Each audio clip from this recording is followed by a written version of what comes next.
Hi hello, আপনাকে স্বাগতম এবং সালাম আমাকে দেখতে এবং কি আমার কথা শোনার জন্য ভিডিওটিতে ক্লিক করার জন্য। কথা বলবো তোফাজ্জলকে নিয়ে। এটা নিয়ে আমার আরো আগে কথা বলা উচিত ছিল। আমি সময় সবকিছু মিলিয়ে আমি হতভম্ব ছিলাম। এই ব্যাপারগুলা না বাংলাদেশে কিছু বিষয় ঘটে যেটা নিয়ে আসলে বলার থাকলেও অনেক কিছু বলা যায় না। আ স্পিচলেস যেরকমটা হয়ে যায় আরকি মানুষ, বাকরুদ্ধ। তো এই ছেলেটা আ যেভাবেই হোক তার ফ্যামিলির কেউ নেই, তার বাবা নেই, মা নেই, তার ভাইও নেই। আ সে একটা এতিম ছেলে। আমাদের বাংলাদেশে যেগুলো হয়, আবরার হত্যার পরে আরেকটা হত্যা ঢাকা বিশ্ববিদ্যালয়ের মতো জায়গায় তোফাজ্জলকে। তাকে খুব নিষ্ঠুরভাবে খুব অমানবিক নির্যাতন করে মারা হইছে। তাকে বলা হয়েছে তুমি যতক্ষণ পর্যন্ত ডাল খেতে পারবা ততক্ষণ পর্যন্ত তোমাকে মারা হবে না। তাকে খাওয়ানো হয়েছে, খাওয়ানোর পরে মারা হয়েছে। এটা নিয়ে এখন আমাদের সোশ্যাল মিডিয়াতে খুবই তোলপাড়, অনেকেই অনেক লিখতেছে, অনেকে অনেকটা পোস্ট শেয়ার করতেছে, হয়তো বা আমিও ভিডিও বানাচ্ছি, অনেকেই। কিন্তু জাতিগতভাবে বা আমরা নীতিগতভাবে আমরা সবাই কিরকম, যারা এই কাজটা করছে তারাও সেম এরকম ঘটনা যদি আর অন্য কোথাও ঘটতো, এই ঢাকা বিশ্ববিদ্যালয়ে যারা এই কাজের সাথে সম্পৃক্ত তারাও পোস্ট শেয়ার দিত, লিখতো, তাই না? একটু লজিক্যালি চিন্তা করেন, যারা এই বাড়িটাকে মারছে তারাও কিন্তু এরকম ঘটনা যদি আরেকটা বিশ্ববিদ্যালয়ে ঘটতো তারা রাস্তায় আন্দোলন করত, প্রতিবাদ করত। সবার উপরে মনুষ্যত্ব তাহার উপরে নেই। বিষয়টাতে আমরা কতটুকু জানি, কতটুকু বুঝি, কতটুকু মানি, কতটুকু তারা আমাদের আমার বয়সে হয়তো বা জুনিয়র, বা সে শিক্ষার দিক থেকে অনেক সিনিয়র, আমার চাইতে অনেক ভালো জ্ঞান বুদ্ধি তারা রাখে। তাদেরকে জিজ্ঞেস করেছি কেন মারছেন, একটা ছেলে বলতেছে আমি আবেগে মারছি। আবেগেও মানুষ মারা যায়, আবেগেও একটা মানুষকে খুন করা যায়।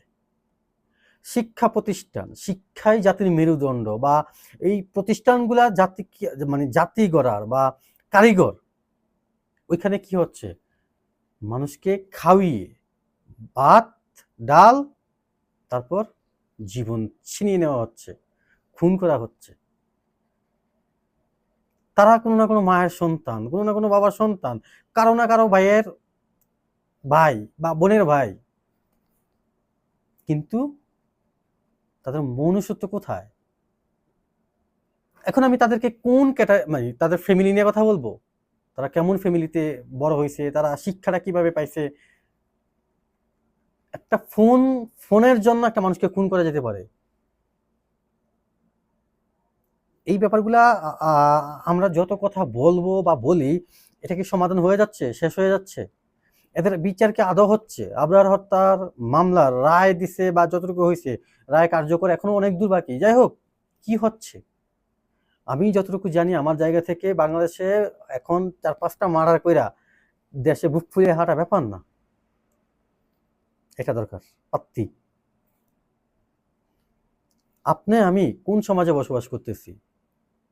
আপনি কাকে বিশ্বাস করবেন বলেন? আপনি কার উপর বিশ্বাস রেখে নিজেকে মানে বলবেন যে না আমি নিরাপদ, আমার জান মাল, আমার ফ্যামিলি নিরাপদ এই দেশে, বলতে পারবেন? আপনি আমি যেই দেশটাতে বসবাস করি এই দেশে আপনার আমার ফ্যামিলি নিরাপদ, বলতে পারবেন? বলা সম্ভব না, কোনোভাবেই সম্ভব না। কাজটার সাথে যারা জড়িত, যারা এই কাজটা করছে, তারা স্টুডেন্ট।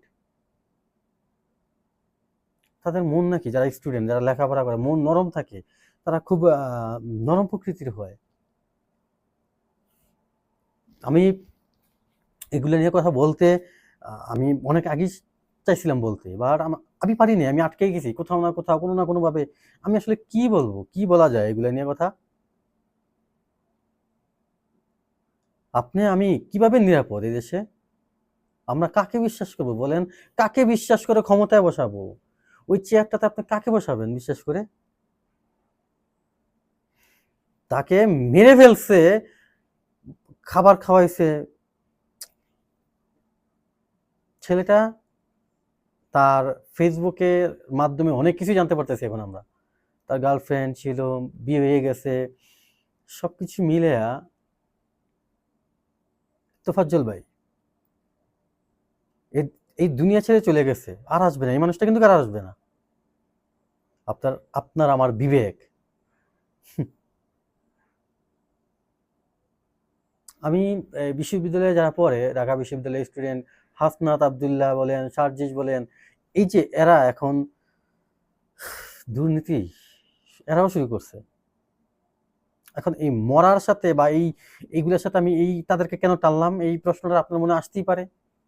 ছাত্রলীগের প্রোডাক্ট, তারা ইচ্ছামতো খাইছে, নিজের ক্ষমতা ইচ্ছামতো যে যেভাবে পারছে খাটাইছে, সেম এখন তো তারাও এগুলো করতেছে, ফিউচারে তারাও এরকম মারবে।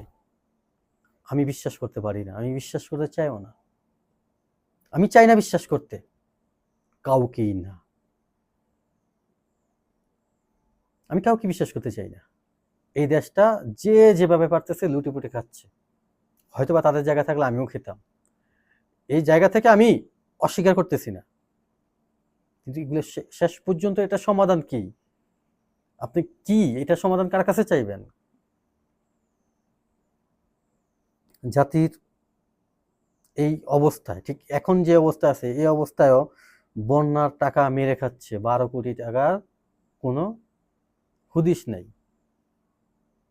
এদিক দিয়ে যে যাবে বাবা পারতেছে লুটপাট করতেছে, দান্দাবাজি করতেছে, দুর্নীতি। মাফ চাই, জাতি বা দেশ সবার কাছে মাফ চাই। আমি জানি না, আমি এটাও জানি না কেন মাফ চাচ্ছি, আসলেই জানি না কেন মাফ চাচ্ছি আপনাদের কাছে। আমি এই রাষ্ট্রের কাছে কেন ক্ষমা চাচ্ছি জানি না, বড় ভুল হয়ে গেছে। আমি জানি না আল্লাহ তাআলা এই কোন পরীক্ষা নিচ্ছে আমাদের, আমাদের দেশের জনগণের সাথে কি হচ্ছে এগুলা। ভালো লাগতেছে না, কিছু বলবো না। ভিডিওটা ভালো লাগলে লাইক করতে পারেন, শেয়ার করতে পারেন। আপনার যে ভিডিও সম্পর্কিত বা আমার এই টপিক নিয়ে কথা বলার উপর যে কোনো কিছু আপনি কমেন্ট বক্সে কমেন্ট করতে পারেন। আপনি আমাকে গালি দেন, যাই করেন, আমি কমেন্টে রিপ্লাই দিই। আর কিছু বলবো না। টাটা।